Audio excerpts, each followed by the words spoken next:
Investir 100 euros par mois. Oui, j'ai envie de parler un petit peu d'éducation financière aujourd'hui, puisque je parle souvent d'entrepreneuriat, de comment se lancer, du métier de conseiller immobilier. Si vous êtes sur la chaîne Le Mandataire Efficace, vous savez que je donne beaucoup de conseils aux conseillers immobiliers, mais que je parle de plus en plus de finance, même un peu de crypto-monnaie. On va essayer d'élargir un petit peu tous les sujets. Donc pour l'instant, sur le podcast, c'était vraiment très lié à l'entrepreneuriat. Mais quel entrepreneur ne gère pas ses finances? Aucun. Donc je pense que ce sujet pourrait vous intéresser. Parce que pour moi, l'éducation financière, c'est ultra important et je trouve qu'elle est totalement négligée en France. Pour ne pas dire inexistante, ça serait plus simple. Donc cette chaîne va de plus en plus en parler. Vous pouvez aussi aller sur la chaîne Sébastien Ruchat où je parle de tous ces sujets. Et là, j'ai envie de vous dire tout simplement comment moi, j'investis 100 euros par mois pour vous montrer un petit peu comment on peut faire des choses simples. Et tout ça, toujours avec juste un téléphone, parce que je trouve que c'est vraiment la base, c'est de pouvoir le faire simplement. Et je vous l'avais dit dans le précédent épisode que si vous ne l'avez pas vu, vous pouvez aller voir tout de suite, qui était sur Apple. Donc je vais tout faire avec mon iPhone, investir 100 euros tous les mois en automatique ou semi-automatique pour que vous puissiez savoir un petit peu comment moi je fais et vous expliquer pourquoi je le fais, parce que je trouve que c'est pas juste important de savoir comment je fais et ce que je fais, c'est de savoir pourquoi je le fais pour que vous puissiez vous avoir une réflexion sur tout ça. Puisque moi je me rends compte avec les clients que je côtoie qui sont des investisseurs immobiliers, des clients comme vous et moi qui veulent acheter leur première résidence principale, on discute toujours un petit peu d'argent. Et je me rends compte que presque tous les parents déjà essaient de mettre un petit peu d'argent de côté sur un compte pour leurs enfants. Et généralement, c'est sur un livret A ouvert au nom de l'enfant ou sur une assurance vie au nom de l'enfant et tout ça au sein de leur banque. Et que les gens économisent un petit peu sur leur compte et autres, mais jamais de façon très structurée ou en tout cas rarement en ayant été suivi de vrais conseils. Donc déjà, mon premier conseil, et là ça va être le seul conseil que je donne, et ce n'est pas un conseil en investissement, c'est aller voir un gestionnaire de patrimoine.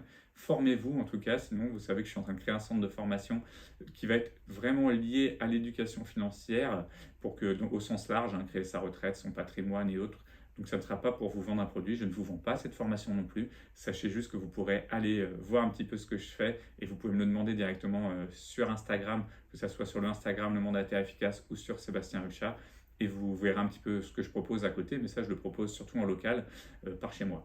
Maintenant, mon but c'est vraiment de démocratiser tout ça et je voudrais vous expliquer pourquoi c'est bien de se différer de sa banque et pourquoi il faut savoir aussi faire des choses par soi-même, puisqu'il y a énormément de choses qu'on peut faire et qui sont super intéressantes. En fait, déjà dans sa banque, généralement, on n'a plus vraiment de conseiller. Moi, c'est un mot qui me plaît, conseiller, puisque c'est vraiment pour ça aussi que je me suis lancé dans l'immobilier. On donnait du conseil. C'était pas vendeur en immobilier, c'était bien conseiller immobilier. Mais avant, on avait un conseiller bancaire. Aujourd'hui, pour moi, il n'y a plus de conseiller bancaire, on a plutôt un commercial bancaire. Ce qui n'est pas grave, il fait bien son travail, mais par contre, il vend toujours le produit de sa banque. Et ça me pose un petit problème. Surtout que ce n'est pas forcément le plus optimisé, c'est celui des fois qu'il a besoin de vous vendre à tel ou tel moment. Donc, je vais vous donner un petit peu, moi, comment je ferais si j'avais 100 euros à investir tous les mois de façon presque automatique et comment le faire de façon en même temps diversifiée, puisqu'il faut toujours se diversifier pour que ça soit plus simple. Donc, ces 100 euros, je vais essayer de vous les diviser en plusieurs parties. Alors, pour que vous puissiez avoir un petit peu de façon simple, moi, je vais les diviser en 4 parties. Ça va être 3 tranches de 30 euros et une tranche de 10 euros. Alors, ça va dépendre vraiment de quelque chose qui est super important que je vais vous expliquer tout de suite et qu'il faudra peut-être que vous réfléchissiez, vous, dans votre tête, avant d'investir pour savoir comment vous êtes. Il faut que vous sachiez comment vous êtes comme type de personne.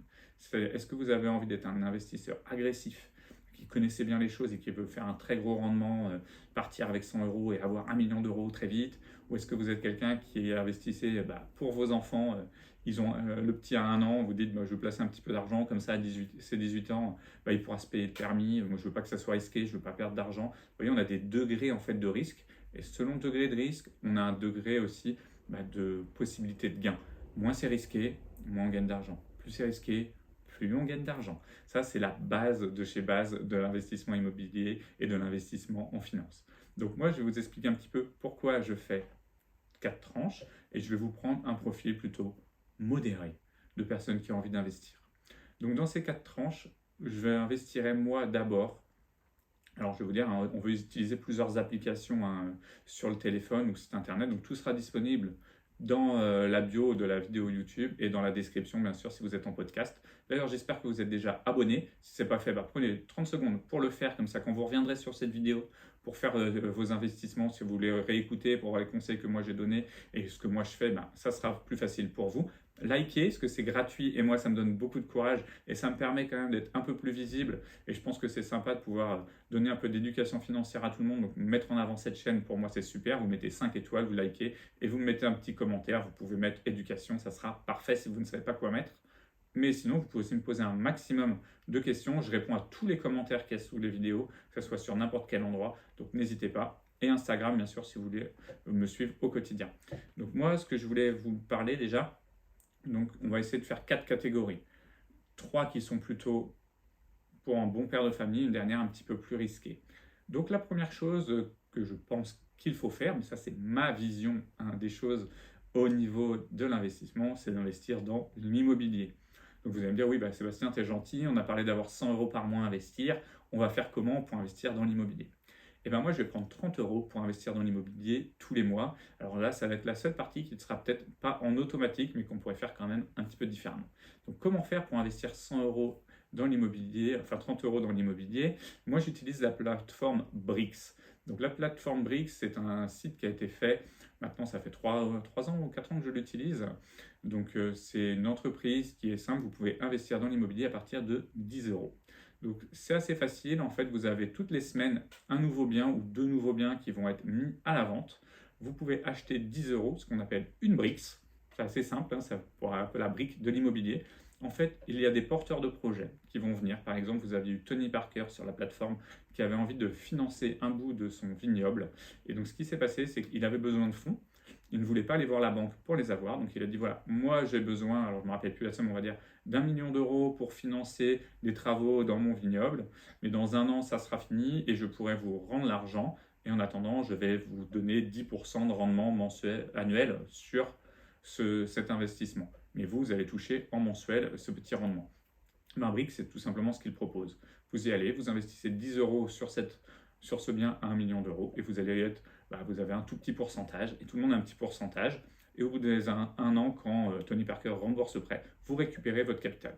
Donc il y a plein de sortes différentes, vous allez pouvoir voir. Il y a des appartements à Megève, vous avez des choses en France, plein de types de financement. C'est pas sans risque, attention à tout investissement, il y a des risques. D'ailleurs, moi, je ne vous conseille pas forcément de le faire. Je vous indique ce que moi je fais, parce que je trouve ça super intéressant de pouvoir rentrer dans le monde de l'immobilier pour 10 euros. On n'a pas tous les moyens d'acheter un appartement. Ça permet d'avoir des choses assez solides. On a un rendement quand même qui est généralement entre 8 et 12-13%. Et les biens sont revendus entre 12 mois et 2 ou 3 ans. Donc on récupère son capital en plus. Donc on a du capital qui est quand même assez liquide, 1 à 3 ans. Donc je trouve que c'est pas mal si vous investissez par exemple pour vos enfants. Je trouve que c'est assez facile à faire. C'est celui qui demandera peut-être le plus d'intérêt et le plus de temps à faire, puisqu'il va falloir que vous alliez quand même une fois par mois, si vous voulez le faire, ou si vous faites 30 euros, allez-y 3 fois. Je crois que c'est le mardi en général où vous avez un nouveau bien qui est mis. Vous pouvez soit le faire en une fois, vous mettez vos 30 euros sur un des biens, ou sinon vous investissez 10 euros sur chacun des biens. Comme ça, vous allez avoir à chaque fois diversifier vraiment vos risques au sein même d'une diversification déjà. Donc c'est plutôt super bien comme technique. Moi je fais ça. Je mets 10 euros sur un bien toutes les semaines, ce qui me permet de pouvoir un peu diversifier. Et du coup, à la fin de l'année, vous avez quand même une quarantaine de biens différents dans lesquels vous avez investi. Et vous allez toucher comme ça un petit peu de rendement. Puis vous allez sur la plateforme, à chaque fois que c'est revendu, la somme elle est recapitalisée. Donc vous pouvez investir comme ça. Donc ça, c'était pour la première partie, un petit peu investissement immobilier, ce qui est plutôt important à mon avis. Ensuite, moi je trouve que ce qui peut être intéressant, c'est d'investir un petit peu en bourse. Alors quand je dis en bourse, vous pouvez le faire de 2 façons. Et moi je conseille même de le faire de 2 façons, à vous de voir comment vous voulez faire et gérer vos risques. On peut soit ouvrir un PEA en France, et là vous le ferez avec votre banque. Il y a plein d'avantages fiscaux à ouvrir un PEA. Je ne vais pas rentrer dans les détails sur cette vidéo. Vous pourrez aller directement sur la chaîne Sébastien Ruchat, et je vais bientôt faire plein de vidéos sur le PEA, sur tout ce qui est finance, donc vous pourrez les suivre. Je vais en parler un petit peu aussi sur cette chaîne, le mandataire efficace, donc voilà. Mais vous pouvez investir sur un PEA, sur des actions boursières. Là, par exemple, sur le CAC 40, vous pouvez investir. Moi, je conseillerais dans ces cas-là, si vous le faites, de mettre vos 30 euros dans un PEA en action, mais plutôt, moi, d'ouvrir une assurance vie. Et là, vous pouvez l'ouvrir avec votre banque si vous le souhaitez, mais il existe des assurances vie avec des banques en ligne que vous pouvez utiliser, ou tout simplement aller voir un gestionnaire de patrimoine qui vous aidera à ouvrir une bonne assurance vie. Après, moi, je vais prendre le principe que vous pouvez le faire directement sur votre application bancaire vous ouvrez une assurance vie. Et dans ce cas-là, moi j'aime bien dans l'assurance vie essayer d'avoir une diversification. Donc vous pouvez mettre une partie action et une partie immobilier, parce que moi je reste un peu dans l'immobilier toujours. Donc vous investissez dans des SCPI immobilières, 15 euros, et 15 euros en action, ou 20 et 10.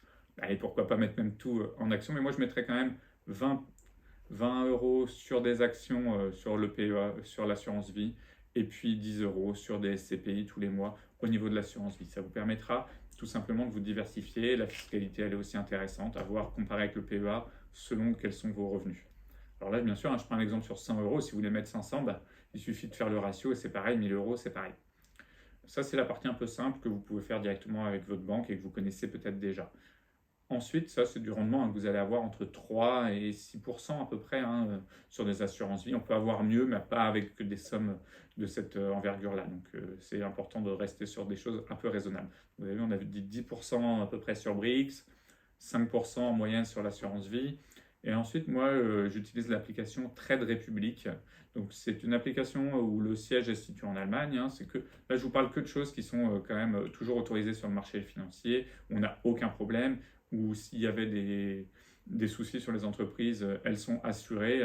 Si vous faites avec votre banque une assurance vie, bien sûr, c'est garanti par l'État. Pareil pour la Trade Republic, c'est garanti par l'État allemand, il n'y a aucun souci.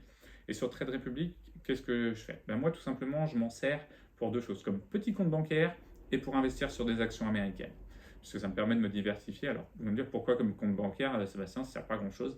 Si, parce que Trade Republic, c'est une application que j'ai sur mon téléphone qui me permet d'avoir une carte bancaire gratuite. Déjà, ça c'est important. Je paye avec Apple Pay, parce que je suis sur iPhone, comme vous avez vu sur le dernier podcast. Et tout simplement, le compte est rémunéré.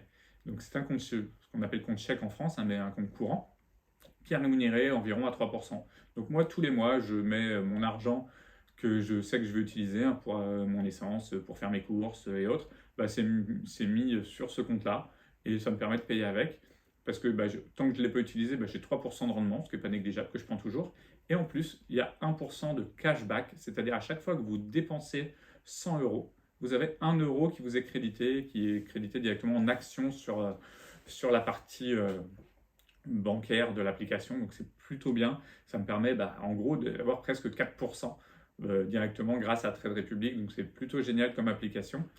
Et en plus, ils ont un système d'investissement dans des actions qui se fait en automatique tous les mois. Donc moi, si on repart du principe d'investir 100 euros, je vous ai dit 30 euros sur Brix, 30 euros sur votre assurance vie, et vous pouvez mettre 30 euros sur Trade Republic directement dans des actions.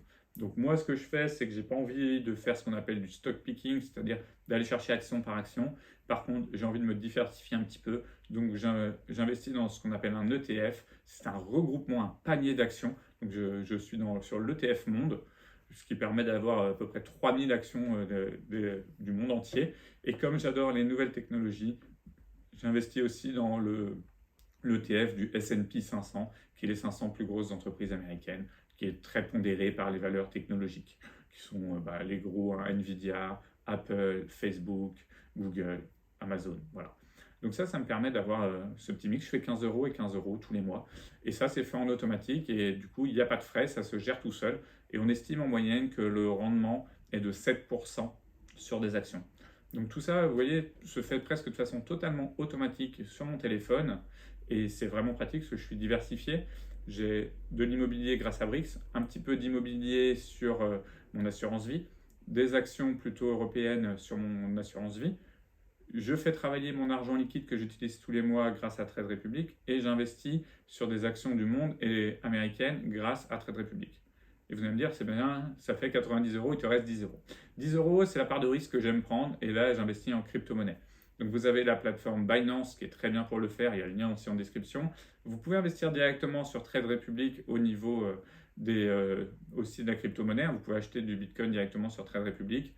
Moi, j'aime bien utiliser Binance, que j'aime bien ne pas avoir tous mes œufs dans le même panier. Donc, je trouve d'avoir une application supplémentaire n'est pas un problème.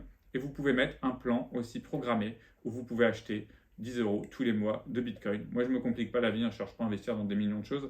Et là, on parle encore d'un profil en plus sur du long terme. C'est-à-dire qu'on parle d'investir pour vos enfants. Moi, je crois aux crypto-monnaies et surtout au Bitcoin. Et je me dis que si je dois aujourd'hui mettre 10 euros tous les mois sur un actif qui peut être très volatile mais aussi très rentable, parce que si on reprend sur les 13 dernières années, ça s'est vraiment envolé. Mais même là, où on est fin novembre, on se rend compte que par rapport à il y a 3 mois, on a tout simplement fait 50% d'augmentation sur le Bitcoin, donc c'est assez énorme. Donc je ne vais pas prédire l'avenir, j'en sais rien, mais je me dis que je suis prêt à perdre 10 euros tous les mois, c'est 120 euros à l'année, mais pour avoir du risque, parce que si ça paye, je me dis que si on a un enfant d'1 an dans notre simulation, dans 18 ans, j'aurais donc investi une certaine somme, à peu près un petit peu moins de 2000 euros de tête, mais par contre, peut-être que ça vaudra 5000, peut-être que ça vaudra rien, je ne sais pas, c'est le risque que je suis prêt à prendre pour surpondérer la valeur de mon capital. Donc voilà un petit peu comment moi je fais, les 4 applications que j'utilise. Donc vous avez le lien dans la description de ces 4 applications qui vont vous permettre de pouvoir vous tester. Essayez vraiment avec des petites sommes si vous voulez le faire. Faites-moi un retour sur ce que vous faites. C'est des liens affiliés, donc si vous les utilisez, vous avez des avantages en général dessus et moi j'ai des petits avantages, donc ça permet de faire vivre la chaîne aussi. Et si vous voulez que je vous fasse des vidéos un peu complémentaires sur tous ces systèmes d'investissement, moi qui me passionnent, n'hésitez pas à me le dire. Je vais essayer moi d'interviewer certains responsables de ces chaînes, le patron Brix, le patron de Trade Republic. J'aimerais vraiment qu'ils viennent sur ce podcast. Donc si vous pouvez en parler, le liker un maximum et puis en parler partout, peut-être qu'ils viendront pour pouvoir faire une interview sur cette chaîne et qu'on puisse parler plus en détail de leur application et de leur mode de fonctionnement de l'investissement, parce que je trouve ça assez génial. Donc moi je vous retrouve dimanche pour une vidéo sur le mandataire efficace et mercredi prochain pour un nouveau podcast. Allez, ciao!